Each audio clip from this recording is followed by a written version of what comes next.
Yo Minasan, c'est la Ligue des Nakama, moi c'est NCK, Mr Prince, et aujourd'hui on va faire une critique analyse du dernier chapitre de One Piece, donc chapitre 1087, sac de cuirassé. Oh. Donc bon bah c'est le retour d'Ichiro Oda. Voilà, le retour du GOAT. Voilà, c'est le retour. Ça y est, maintenant il a des yeux bioniques. Il a des yeux bioniques, un regard robotique. Ouais. Voilà, maintenant rien ne peut lui échapper, il a le Sharingan. On va pouvoir nous faire des chapitres un peu moins brouillons et de plus grande qualité normalement. Bon, on verra bien, on verra bien. Donc ouais, bon bah du coup le retour, et puis on va parler de ce chapitre 1087 qui était un bon retour, Ah, je crois qu'on peut le dire. Ça fort intéressant. C'est bon, clair. Petite requête de première page avec Ace qui réchauffe le bain d'un capybara. Ouais, c'est sympa, c'est mignon. Voilà, c'est le genre de petite première page de One Piece voilà. qu'on apprécie. Voilà.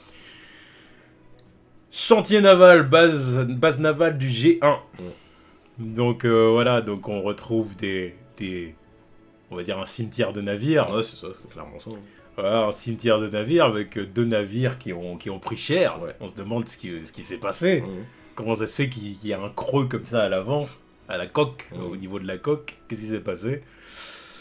Et puis bah, on apprend en fait que c'est là que le vice-amiral Garp s'est entraîné pendant des années en fait. Ça, c'était genre sa routine quotidienne, tu vois. Voilà. Tous les matins, ça vient boxer des navires. Juste avec les poings sans acquis. Pendant ce chapitre-là, j'entendais je l'imaginais boire ses œufs et tout. Ah ouais, bah oui. Ça doit être des sacrés œufs, hein. C'est pas nos petits œufs, ça doit être des œufs de je sais pas quel type d'oiseau, là, des trucs énormes comme as. Je te jure. Il a peut-être même trouvé un dragon. Non, je te jure, ça boit des œufs de dragon. Celui qui était sur le bateau de Roger. Non, vas-y, commence. Vu la taille de l'œuf, tu te dis si cet animal-là fait d'autres œufs, tu vois, c'est des trucs de la même taille. Non, mais Garp, il est graille. Garp. Et donc, ouais, c'est là où lui et Aokiji s'entraînaient à l'époque où il était le sensei d'Aokiji, quoi. Exactement. Et genre, ouais, le but c'était vraiment de frapper les trucs sans acquis, sans pouvoir. Exactement. Juste à la seule force de ses points, quoi. Exactement. Et c'est le moment où Oda il part un peu encore une fois il étoffe la mythologie. Voilà, c'est pour dire voilà ce qui s'est passé entre ces deux grands hommes. Ouais. Voilà où ils s'entraînaient. C'est pour mettre en contexte la suite du chapitre, quoi. C'est ça. Avoir un petit aspect de leur relation à tous les deux. Exactement. Et après on retourne à l'île de la Ruche, l'île des pirates. Et puis on voit que Garp, il fait un bordel. Solo Solo contre l'équipage de Barbe Noire. Voilà, les médisants, ceux qui parlaient mal. Voyez, là il vient de propulser Salrwan Wolf dans la mer. Vous ça étonne quelqu'un sans déconner que Garp il soit capable de faire ça. Moi, je suis pas surpris. Il y a toujours eu des gens qui ont été médisants en disant Garp, il voit rien, c'est plus son prime. Ah évidemment, mais ça on le sait. Oui, ça tout le monde peut dire le contraire. Personne ne va dire le contraire. Ça ne change pas. S'il était à son prime, il aurait rasé l'île. Mais ça ne change pas le fait que même pas à son prime, vieillissant de ouf, il se tape solo contre les hommes de Barbe Noire. Il vient d'envoyer Salrwan Wolf, le personnage le plus grand de One Piece. C'est pour ça qu'Oda il fait dans ça. La flotte. C'est vraiment pour qu'on se rende compte au niveau de l'échelle des Bien grandeurs, dire regardez l'autre c'est un géant, il l'a balancé dans l'eau, tu vois. C'est incroyable. C'est incroyable. C'est ça. Voilà, donc oui, il faut pas oublier qu'il y a un fruit du démon, donc voilà, qui se noie. Donc, voilà, donc c'est une enclume, donc faut aller le repêcher. C'est ça, exactement. Bah, allez-y le repêcher celui-là. Voilà. Bon, puis du coup, voilà, ça continue à se taper. Alors, Vasco Shot qui envoie ses shots. Et c'est ça, exactement. Alors, c'est lui le héros légendaire. Et puis, bah, du coup, il tire dessus. Bon, on voit Garp qui se protège avec des randoms de Barbe Noire. Des satanés pirates, des sales pirates. Des sales pirates. Voilà. Let's go pour la bavure. La bavure. Le retour. Garp la bavure. Pas trop rigoler. Non, on va pas rigoler avec les bavures. En ce moment, non, c'est bon. En ce moment, c'est un sujet sensible. Justement, c'est un sujet brûlant. Voilà, donc on va pas trop rigoler là-dessus. Mais bon, c'est un peu ça. Voilà, non, mais... Garp, il en a rien à foutre. Ce sont des pirates. Ce sont des pirates. Ce sont des dangers pour la paix civile. Il a raison. Donc voilà. Il a raison. Et bon, du coup, on voit aussi le crâne là de la ruche. Merde, qui est possédé par comment il s'appelle, Pizarro. Exactement. Donc ouais, lui il regarde depuis là-haut, quoi, depuis le crâne, vu que c'est lui le crâne là à ce moment-là. Exactement. Avec ce pouvoir mystérieux. Ce pouvoir mystérieux qu'il a. Quel mystère? Comment ça mystérieux? Il est pas mystérieux son pouvoir. C'est le fruit de Picard en amélioré, quoi. Oui, c'est là que je voulais revenir. C'est pour ça que j'allais dire ce pouvoir mystérieux. J'aurais dû rajouter ça. Pouvoir mystérieux. Oui. Voilà. Je rajoute ça. Le pouvoir mystérieux. Et puis du coup, bon bah voilà, forcément on voit Garp qui est au milieu, là, en train de faire du sale. Mais tranquille, il est solo contre eux, mais... Il les enflamme. Ouais. Non, ils ont été enflammés par la technique de Vasco Shot, mais bon, ils propagent l'incendie, quoi. Rien à foutre. Voilà, il est là. Il est pas là pour blaguer, puis il fait ça avec le sourire. Ouais. Il fait ça avec le sourire. Ouais, mais il fait ça depuis sa putain de jeunesse, donc tranquille. On sent que ça lui procure du plaisir de taper sur du pirate. Ah, ça faisait longtemps. Ah putain, les pirates. Ça faisait longtemps. C'est salopard. Cette vermine. Ouais. Bon, puis voilà, puis du coup, on voit qu'il y a plein d'esclaves et tout qui ont été libérés, qui sont à bord du coup de son bateau. Donc du coup, ils sont prêts à mettre les voiles. L'équipage de Garp est prêt à mettre les voiles. Ouais, ils attendent juste que Kobe... comment il s'appelle l'autre là? Kobe... L'autre avec la masse, là. Ouais, l'autre avec la masse et Garp les rejoignent sur le truc, quoi. Ouais, c'est ça, en gros, il est temps de partir. Russe et Hermep. Il est temps de partir, quoi, Gadago. Mais bon, Garp, il est un peu chaud. Il est un peu chaud, il donne l'impression d'avoir envie de rester. Alors bon, au bout d'un moment, ils se rendent compte quand même qu'il y a de plus en plus de gars qui arrivent, quoi.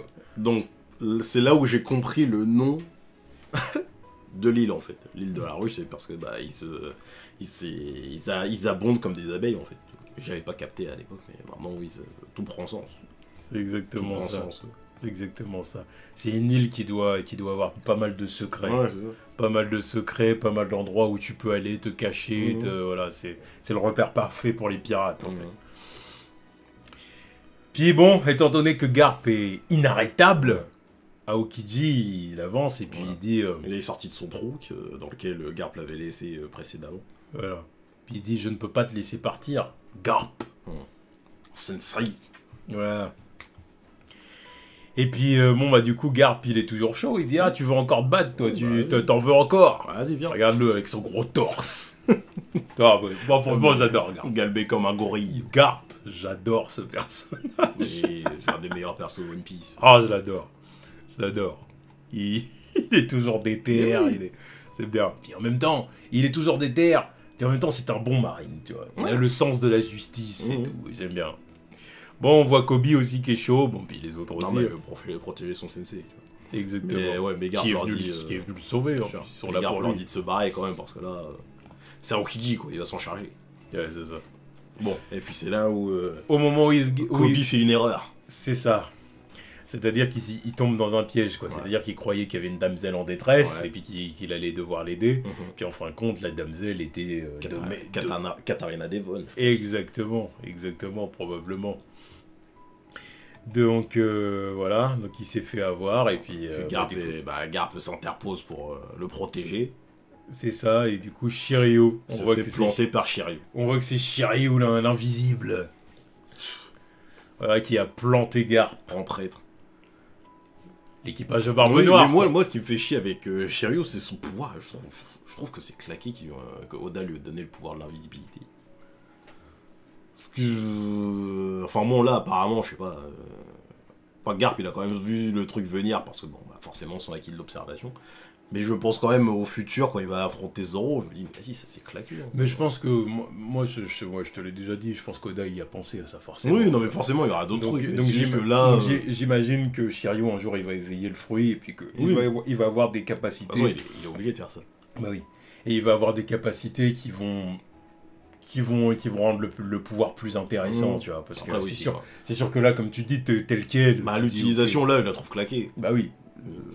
C'était sympa à l'époque de Thriller Bark, voilà. maintenant... Mais là, je la trouve claquée, mais j'imagine que dans le futur, oui, en vrai, pour... Oui, non, mais en plus, je vois très bien le truc, ça va être des trucs où il va rendre des objets ou des bâtiments invisibles, et ce connard de Zoro, là, il va pouvoir se retrouver dans le truc. Non mais c'est vraiment le truc qui peut être à son désavantage, tu vois, c'est genre ils vont être coincés dans je sais pas quelle structure, l'autre il va commencer à rendre des trucs invisibles, Zoro il va commencer à dire bon vas-y c'est tout droit, tu vois, il va se retrouver piégé dans un truc, là, une sorte de labyrinthe à la con. Ouais, après avec le pouvoir de l'invisibilité, je sais pas ce que tu peux faire d'autre, tu vois, ça déjà forcément, mais après ce serait dommage que ce soit que ça, tu vois, il faut faire d'autres trucs avec ça. J'attends de voir. Faire d'autres trucs avec ça. Si c'est de rendre invisible et rendre des objets invisibles, d'accord, mais il faut voir jusqu'où va la créativité d'Oda, quoi. Tu vois, parce que bon, évidemment, bon, le truc avec l'invisibilité, c'est toujours en gros jouer avec la lumière, tu vois. Oui. En gros, c'est ce que dire.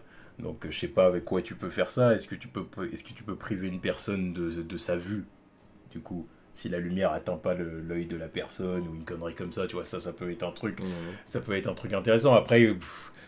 La personne garde le acquis de l'observation dans tous les cas. Donc, ok, tu peux. Donc à la limite, ok, au début je suis surpris parce que je vois plus rien, mais au pire j'utilise le acquis de l'observation. Puis il faut Zoro, il a qu'un œil, hein. Tu lui retires le deuxième, acquis de l'observation, ça change pas le fait qu'il se fout droit. Je vois le truc comme ça. C'est vrai aussi, donc voilà, donc il va falloir qu'Oda, comme tu dis, soit créatif et puis qu'il nous trouve des trucs intéressants. Mais bon, je n'en doute pas. Mais bon, là, fais confiance pour sa créativité, il nous a déjà prouvé que... Oui, ça pourrait être créatif, il est créatif. Hein. Je pense que au niveau des fruits du démon, il a fait des trucs auxquels personne n'aurait pensé. Tout à l'heure, je revois des instants de Thriller Bark, je me dis, mais à quel moment il est arrivé avec l'idée de Kuma et de ses pouvoirs? Vas-y, c'est bon. Le truc des coussinets, l'autre nous a fait le truc le plus cheaté du manga, après, je me dis, mais comment? Ouais, donc bon, avec le fruit de l'invisibilité, il va bien trouver des trucs. Mais bon, voilà, on voit Garp du coup qui chope Shiryu par le col. Chope par le callback. Il le claque au sol. Et une droite dans le faciès. Mais regarde-le là, t'as l'impression. Il y a une droite a suffi, t'as l'impression que l'autre il est hors de combat. Regarde-le, dans quel état pathétique il est. Regarde Garp, il dit ce voyou Dimple Down. Ce voyou. Normal. L'autre il est censé être gardien de prison, il tue les prisonniers. Allez, en tôle. C'est ça. Bon voilà, il a poignardé Iron Garp, bon ok. Et bon du coup Garp il dit non mais t'inquiète Kobe, c'est pas de ta faute, de toute façon il me visait, c'était moi la cible, il t'a attaqué pour m'avoir quoi. Donc voilà, donc oui, c'était clairement ça, mais... Oui. C'est un peu un sacrifice Ace Luffy le machin, tu sens que bon, ça pue pour Garp. Parce que là, c'est la première fois qu'on le voit aussi blessé. Mais il était temps qu'on le voit un peu sur le terrain. Oui, bien sûr. Non, mais... mais bon, ça, c'est valable pour les personnages qui sont jeunes. Les personnages vieillissants comme ça... Un coup d'épée, c'est autre chose. Bref, on va continuer. Puis à la limite, on en parlera plus tard. Bon, puis on voit tous les pirates se jeter sur lui, parce qu'en gros, ils voient qu'il est affaibli. Voilà, c'est le moment. Là, c'est le moment. Si on peut l'avoir, c'est maintenant. C'est maintenant ou jamais. Clairement. Et puis c'est là qu'on découvre que lui aussi a une prime. Et voilà, donc du coup 3 couronnes, donc 3 milliards de berry, il a la même prime que son petit-fils. Et c'est un Garp vieillissant. Oui, un Garp qui n'est pas à son prime. Mais Garp, c'est Garp. Donc 3 milliards de berry pour, si jamais tu le rapportes à la 3 milliards de berry pour le héros de la marine. Ok. C'est... Non mais oui, c'est totalement logique. C'est logique, non, mais en vrai, c'est la prime qu'il lui faut. Oui, mais bien sûr, parce que ni plus ni moins. Au-dessus, ça va être quoi, 4 milliards pour les amiraux, et puis quoi, limite 5 milliards pour Akainu, tu vois, mais après, il faut aller les chercher, quoi. C'est ça. Non, 3 milliards pour Garp, c'est bien, c'est bien. Donc bon, il y a Okiji qui fonce, qui dit non mais bande de cons, dégagez. C'est bon, je vais m'en occuper. Parce que même s'il est affaibli, jamais vous réussirez à l'avoir. Clairement, il vous fout droit, cherchez pas. Donc Ice Glove. C'est là qu'on voit un petit flashback entre les deux. C'est ça. Donc la fois, il est venu lui demander d'être son disciple, quoi. C'est ça, et puis Garp, il voulait pas à l'époque. Voilà, il voulait pas, parce que bon, clairement, lui aussi, il aimait bien sa liberté, quoi. En gros, il voulait pas s'emmerder avec le prof de quelqu'un. Voilà, et être avec un disciple et tout, et un peu comme Luffy, quoi. Ouais. Comme Luffy, quand il dit « j'ai pas envie d'être le capitaine d'une flotte ». Voilà, moi, on est des amis. Voilà. Non, les potes, tranquille, tu m'appelles, y a pas de souci. C'est ça. Voilà. Bah, Garp, c'est un peu ça, il a envie d'être libre, il a pas envie d'être le supérieur de qui que ce soit. Laisse-moi cogner mes navires tranquilles, tu vois. Ouais, c'est ça. Mais bon, on voit quand même qu'il a quand même pris sous son aile, quoi. Voilà, disons que c'était non officiel, quoi. Voilà. Voilà. Il y avait rien d'officiel disant tu es mon disciple, machin et tout, mais au final. Voilà, mais si tu veux devenir mon disciple, vas-y, tiens, suis mon entraînement. Alors, n'oublie pas de haki, pas de pouvoir, rien. Allez, on tape. Et on voit que bon, au début, que dalle. Les coups d'Aokiji, que dalle sur le bateau. Puis au fur et à mesure on voit que Garp, quand même, le truc, était déjà bien tordu. Voilà, c'est sa routine matinale, le là, il fait que ça. Et plus on voit que le temps passe, et plus ça passe, plus tu vois que Aokiji s'améliore. Yeah. On voit que pendant leur entraînement, il y a un jour où Garp a découvert que Dragon était devenu révolutionnaire. Il a dit bordel, mon fils est devenu un révolutionnaire. Première déception dans sa vie. C'est ça, exactement. Et puis après, on voit le moment où il a appris que son petit-fils était devenu un pirate. Bordel, mon petit-fils est devenu un pirate. Alors, et puis à l'époque, Aokiji lui disait mais pourquoi tu me dis ça à bois, putain. Mais c'est vrai, d'ailleurs, c'est comme ça qu'il l'a su, d'ailleurs. Ouais. Non, au final, c'est comme ça qu'il l'a su, le truc. Ouais. Et évidemment, encore une fois, c'est toujours bien d'y penser qu'il pouvait... Il a eu le moment Dragon et Luffy. Mais vu que Ace était caché, il pouvait pas exprimer le fait que Ace aussi était devenu un pirate. Mais bon, ça a dû se ressentir un jour dans un entraînement quand même. Il se dit, ouais, qu'est-ce qu'il a aujourd'hui? Pourquoi il est énervé? Pourquoi il est énervé comme ça? Pourquoi il est énervé? Parce que Ace... Jishan, il y a tes biscuits. Putain, putain, j'en veux pas. Voilà. C'est quoi? Qu'est-ce qu'il s'est... Oh, t'inquiète. Qu'est-ce qu'il a? Laisse-moi. Qu'est-ce qu'il a? Il a pas dû comprendre ce genre-là. Il a pas dû comprendre. Il a dû choquer. Bon, écoute, il est pas de bonne humeur. Il s'est réveillé du pied gauche. Il est pas bien. Et il y a pareil, on voyait des moments où il se pointait dans son bureau pour aller manger ou boire un thé, là, tu vois, comme si c'était son petit, mais bon, ça c'est le cas, c'est son petit. Ouais, c'est ça. Et là, du coup, Aokiji dit la chose qu'on a dit depuis très longtemps, qu'on a déjà exprimé plusieurs fois sur cette chaîne, et c'est une habitude chez toi d'éduquer des ennemis. Et Aokiji rejoint la bande, hein, parce qu'au final ça en fait un de plus. Donc 3 échecs consécutifs pour Garp. C'est pour ça que maintenant Garp il mise tout sur Kobe. Mais bien sûr. Il mise tout sur Kobe. Bien sûr. C'est pour ça que voilà, c'est son petit. Ah, Kobe c'est son petit. Voilà, c'est la pureté là. Je crois que c'est son chouchou maintenant, Kobe. C'est pas, je crois, c'est son chouchou. L'autre il est parti, il s'est déplacé. Il s'est déplacé chez Barbe Noire pour récupérer son petit. Il sait que c'est le turfu. Je te jure. Même son petit-fils Ace, il l'avait laissé, tu vois, emprisonné. Ouais. Mais après, c'est pas pareil. Mais encore une fois, il l'avait mérité. C'est pas pareil. Voilà. Mérité. Tiens, tu veux jouer au pirate. C'est pas. Voilà. Assume les conséquences. Non, parce que là, je dis un truc, mais c'est pas le même contexte. Non, pas du tout. Ça veut pas dire qu'il aime plus Kobe que Ace. Non. Mais c'est que Ace c'était un pirate, c'était un criminel. Bon, il allait être jugé. Voilà. Alors que Kobe c'est un marine. Voilà, c'est un marine, il se fait capturer par des pirates. Voilà, il fait on va le délivrer. On va le chercher. On bouge. Oh, qu'est-ce que c'est? Normal. Ouais, c'est autre chose. Et puis bon, il y a on voit un échange de coups. Donc, du coup, double droite. Un truc à la Dragon Ball. Ouais, c'est ça, clairement. Mais le Toriyama, il était professionnel de ça.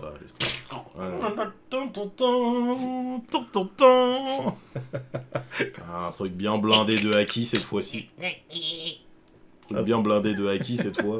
Enfin, haki des rois, je pense aussi, dedans. Ouais. Alors du coup, Aokiji, est-ce qu'il a le haki des rois? Ah, voir, ça m'étonnerait pas non plus. Ouais. Mais vu l'ampleur des dégâts, je pense pas que ce soit juste du haki dans le truc. Ouais, non, possible. Mais avec les éclairs noirs comme ça, là... Possible. Bon, puis du coup, ils se sont tous les deux envoyés dans le décor. Hein. Donc, donc, ce qui veut dire que le coup était à force équivalente. Hein, là, Garp est bien à terre, quoi. Ah, il est bien à terre, il se relève pas après. Hein. Mais après, c'est un coup d'Aokiji, c'est pas n'importe qui. Oui, voilà. Donc, voilà. Donc, du coup, vous n'irez nulle part, bande de salauds. Ouais, ici, c'est la ruche. Ne touchez pas aux pirates et si vous ne voulez pas vous faire piquer. Ne touchez pas aux pirates si vous ne voulez pas vous faire piquer. J'aime bien la phrase. Non, mais voilà, encore une fois, quand j'ai lu le truc, je me suis dit, clairement, oui, c'est une ruche, le truc. Sauf que la reine des abeilles n'est pas là. Ouais. Voilà, c'est ça exactement. Donc voilà, donc du coup Garp est à terre, et puis bon bah les pirates se rient de la marine, quoi. Ouais. Bah surtout Pizarro, là. Ouais, c'est ça. Donc on voit la fille là qu'ils ont réussi à sauver. Oui, celle qui avait été congelée par Okiji. Là. Voilà, qui a l'air... La future waifu de... Voilà, qui a l'air amoureuse de Kobe. Pas qu'un peu. Hein. Ouais. Ibari, son nom. C'est ça, exactement. Bon, de toute façon, ça, on avait fait la remarque quand elle était apparue. Mais là, ça me paraît clair. Et bon, bah après, voilà, il se passe une dinguerie. C'est que le bateau est en danger. Ah bah là, pour être en danger... En danger. Là, Pizarro a complètement pris la forme de l'île. Ouais. Et il menace d'écraser le bateau d'un coup de main, quoi. Ah là, c'est vraiment les bails à la Pika, là. Ah bah là, oui, mais les vols plus, quoi. Là, il a pris il a pris possession de l'île, carrément. Alors que Pika, c'était juste, vas-y, c'était le château, et après, bon, c'était partie de la ville. Là, l'autre... Pika, rest in peace. Va là-bas. Rest in peace. Rest in peace. Voilà, il était quand même en termes de capacité, il était quand même impressionnant. Oh bah c'était le plus compétent de la team Ado Flamingo. Oui. Bah oui. Au final, c'était quand même celui qui lui avait été le plus utile. Ouais, hein, parce que les autres, lui, bon, après, bon, il y a lui et on va pas mentir, Sugar aussi, c'était... Ah, et Sugar. C'était la plus importante dans la rotation. Tu vois. Et Sugar, c'est vrai. Après, les autres, bon... Après, pour moi, c'est Vergo. Juste que Vergo, bon, il s'est fait fumer avant le début de l'arc. Voilà, mais sinon, ça se voyait que c'était le plus utile de la bande. Quoi. Ah, il aurait fait du sale, hein. S'il avait été là à Dressrosa, je pense qu'il aurait fait du sale quand même. Oh, pas tant que ça. Oh, certain, tu vois, il aurait fait quand même du sale à pas mal de gens. Je sais pas à qui, mais... Tous les gens qui étaient au Colisée, machin et tout, s'il aurait été tombé dessus, tu vois. Ah oui, non, mais tu l'aurais foutu au Colisée, d'accord. Mais non, mais même tu sais, tous les gens qui étaient au Colisée, bah, la future flotte. Ah oui, non, mais eux, ils auraient tous pris cher. Quand ils montaient sur Pika pour aller vers au Flamingo et tout, s'ils étaient tombés sur Vergo, avec un bout de steak comme ça sur la tête, qui avait dit allez, vous n'irez nulle part. Ouais, non mais oui. Il aurait fusillé beaucoup de monde, mais bon. Oh, c'est sûr. Ça change pas le fait que bon. Après, maintenant, oui, les grosses têtes, il aurait rien fait. Luffy, Lo, Sabo, Zoro aussi. Parce que putain, le one shot de Lo, c'était incroyable. Hein. Putain de merde. Oh, c'est sûr. Phénoménal. Mais bon. Bon, puis voilà, donc du coup, Kobe panique parce qu'il dit non, il y a des innocents à bord, qu'est-ce que tu fais genre et tout. Et Garp, dans un calme olympien, il dit garde ton calme, la justice l'emportera. Alors, en espérant que quelqu'un vienne les sauver quand même, parce que je vois pas trop qui pourrait les sauver dans cette situation, vu que Garp est out. Il a l'air out hein, quand même. Hein. Après, je pense pas qu'il le soit quand même. Ouais, mais je pense pas que c'est lui qui va les sauver de cette situation. Voilà, c'est ce que j'allais dire. Je pense pas qu'il soit KO. Là, je pense qu'il a encore du jus quand même. Oui, c'est Garp, il s'est pris une droite. C'est pas lui qui va se lever pour les sauver, c'est ça. Enfin, il s'est pris qu'une droite. Il s'est aussi fait poignarder. Ouais. Mais bon, la doublette. Je pense pas que ce soit assez encore pour le mettre KO vraiment. Tu vois, quand même, on parle de Garp. Il faut un coup final. Quoi. Voilà, c'est ça. Mais par contre, comme tu dis, pour sauver le bateau, je pense pas qu'il soit suffisant, quoi. Est-ce que le fiston va venir l'aider? Le fiston. Tu parles de Dragon, là? Bon, non, vas-y, Dragon, il est trop loin. Je suis même pas sûr qu'il soit au courant de ce qui se passe, là. Là il est en train de faire des théories du complot avec Sabo et Ivankov. Donc, non, il est pas au courant de ça. Non, t'as raison. Là, ça aurait été beau, quand même. Oui. Que Dragon vienne au secours de son père pour l'aider face à des pirates qui l'ont attaqué lui-même, tu vois. C'est vrai. Parce que ça, il pourrait se dire, attends, je vais sauver mon père, parce que ces salauds-là, ils m'ont attaqué il y a pas longtemps, donc je vais leur rentrer dedans, moi aussi. Mais à voir la relation qu'il a avec son père aussi, on sait pas. Ouais, mais de là à le laisser mourir, je pense pas quand même. On sait rien, mais bon... Peut-être pas à ce point-là, quand même. On sait rien, on sait rien de leur relation, eux deux. Non, je suis d'accord. À mon avis, ils sont en froid. Je pense qu'ils sont en froid, ça me paraît évident. Je pense qu'ils sont en froid. Avec Garp, il est plus en froid avec lui qu'avec Luffy, c'est sûr. Ah oui, évidemment. Donc je pense qu'ils sont en froid. De là à laisser mourir Garp face à Barbe Noire, je pense pas non plus, tu vois. Je pense que s'il était là, il interviendrait. Voilà, s'il était là, je pense que oui, mais à voir. Mais ouais, à ne pas oublier qu'il y a toujours Perona et Moria qui doivent encore être sur l'île, je pense aussi. Parce que Moria, il a été libéré par Perona ou par Kobe, je sais plus. Mais ils sont encore sur l'île. Pas oublier que le pouvoir de Perona, il est cheaté dans certaines situations. Il est inarrêtable, son pouvoir. Bah, donc il y a des fois, là, tu vois, là, juste un petit coup, là, en plein milieu. Là. En vrai, elle, c'est un pouvoir à avoir, oui. En vrai. C'est ce qu'elle fait avec ses fantômes. Ouais. Là, justement, là, elle envoie une rafale de fantômes négatifs dans sa gueule, là. Ah putain, j'ai envie d'être un escargot ou je sais pas quoi, tu vois. L'attaque, elle est stoppée. Tu vois, quand tu penses, tu te dis c'est un pouvoir de merde, et puis en fait, dans la pratique, tu te dis non, la fille elle est super forte, en fait, elle est invincible.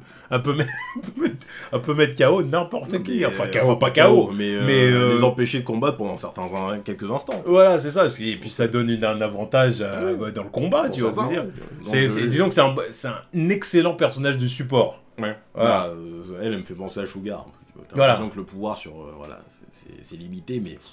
Ouais. Tu lui laisses un peu d'espace, laisse tomber, c'est foutu. Voilà, c'est-à-dire que si tu la mets en binôme avec un combattant, si tu veux, là,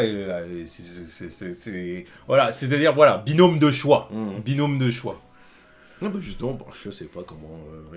pareil, je sais pas comment Moria pourrait aider dans cette situation si jamais il se manifeste, mais... Contrôle des ombres, tout ça, je sais pas. Ouais. Par contre, c'est vrai qu'il y a des gens qui ont... J'ai vu des gens parler d'un mec qu'on n'a pas vu depuis longtemps. C'est l'autre, là, le pote de Garp, là, qui avait entraîné Kobe aussi à l'époque, là.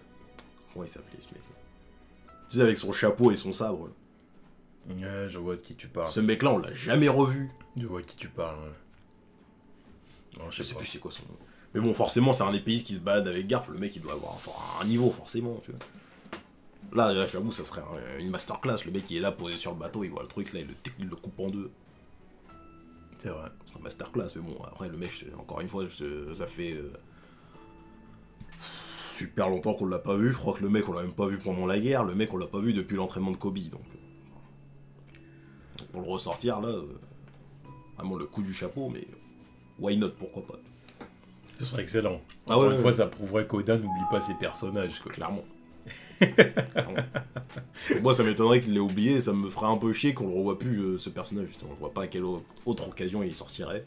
Est-ce qu'il ferait non, c'est clair. C'est maintenant ou jamais. Pourquoi pas? Bah, on verra bien dans le prochain chapitre. En tout cas, ce chapitre-là était un très bon chapitre. Oui, après un mois sans chapitre, tu te retrouves... D'ailleurs, je m'attendais pas du tout à ce qu'on reparte dans cette situation. Ça me fait plaisir en tout cas, parce que moi j'étais persuadé qu'on allait retourner sur Egghead. Exactement. Donc là, qu'on revienne là-dessus, c'est bon quoi, c'est bien. Surtout que là, je pense qu'on va avoir la suite dans le prochain chapitre. Je pense. Je le vois pas retourner sur Egghead là, parce que là, le cliffhanger est trop... le cliffhanger est trop sale pour que... on repart sur autre chose. C'est clair. Ou si on repart sur autre chose, ça veut dire que bon, ils leur ont fait du sale. Oui, non mais ça veut dire qu'ils ont perdu. Mais je les vois pas trop perdre comme ça. Parce que là, la défaite serait trop écrasante. La défaite est totale. Ça veut dire que tout le monde est dead. Kobe, il retourne jamais au QG de la marine. C'est chelou. Ouais. C'est chelou, il peut pas sortir de cette situation. Donc ouais, je pense qu'une petite intervention d'un Moria ou je sais pas, là, du pote à Garp, là, ça pourrait servir à quelque chose. Ouais. Voilà, écoutez, en tout cas, très bon chapitre, donc dites-nous ce que vous en avez pensé dans les commentaires, et puis on attend le chapitre 1088 du coup, hein, mais voilà, encore une fois, vive One Piece. Exactement. One Piece c'est la vie, One Piece c'est la passion, on aime One Piece, voilà, et tout ce que vous voulez, quoi, Goda, vive Ichiro Goda, et puis voilà, voilà, je ne manquerai jamais d'éloges pour One Piece. Clairement. Même si certains moments m'ont déçu, mais c'est pas grave. Ah non, mais ça fait partie de l'aventure, tu vois. Voilà. C'est presque impossible de faire un perfect sur plus de 20 ans d'histoire. Bien sûr. Surtout quand tu fais ça presque tout seul. Ouais, c'est ça. Voilà. Puis quand t'approches de la fin. Ouais. Parce que quand t'approches de la fin, puis qu'il y a des moments où tu dois te dire aussi, attends, je vais peut-être quand même faire un truc histoire d'accélérer. Oui, non, mais en même temps, je suis d'accord. Il y a peut-être des fans qui vont être un peu frustrés parce qu'au final, je vais pas avoir développé autant que ce que j'aurais pu. Mais il y a des fois, il y a certains raccourcis, ils sont obligatoires. Parce que tu peux pas tout explorer, il y a des trucs... ça va sauter, mais bon, fuck. Mais il faut qu'il termine son manga, faut qu'il aille se reposer, c'est bon. Le mec a assez donné. Laissez-le aller à la plage. Je te jure, voir ses enfants. À la plage avec sa femme et ses enfants, au calme, quoi. Qu'il ait plus besoin de s'excuser de prendre un mois de repos. Voilà, bon, je pense que les vacances ou la retraite anticipée sera bien méritée. Ouais. Ça aurait bien mérité. De temps en temps, il reviendra pour un one-shot. Oui. Comme Masashi Kishimoto qui nous sort par exemple un one-shot sur Minato ou ce genre de conneries. Tu vois, Oda, il fera pareil, certainement un petit one-shot sur Ace. Dans longtemps. Ace, peut-être pas, parce que ils ont lancé assez. Voilà, ça a déjà été fait. Voilà. Donc pas Ace, mais bon, sur plein de personnages, tu vois. Alors, il y a de quoi faire avec One Piece. Hein. Même Garp, hein. Ah oui, en soi, Garp, tu peux faire tout un one-shot sur la jeunesse de Garp. Voilà, attends, si le mec il explore pas God Valley d'ici la fin, là, clairement ça sera un spin-off. Bon, je pense que ça sera bien sûr. Il y a beaucoup de choses à dire sur les persos. Trop importance. Clairement. Bah oui. Enfin bon, voilà, du coup, dites-nous ce que vous en avez pensé dans les commentaires. Allez, tchuss.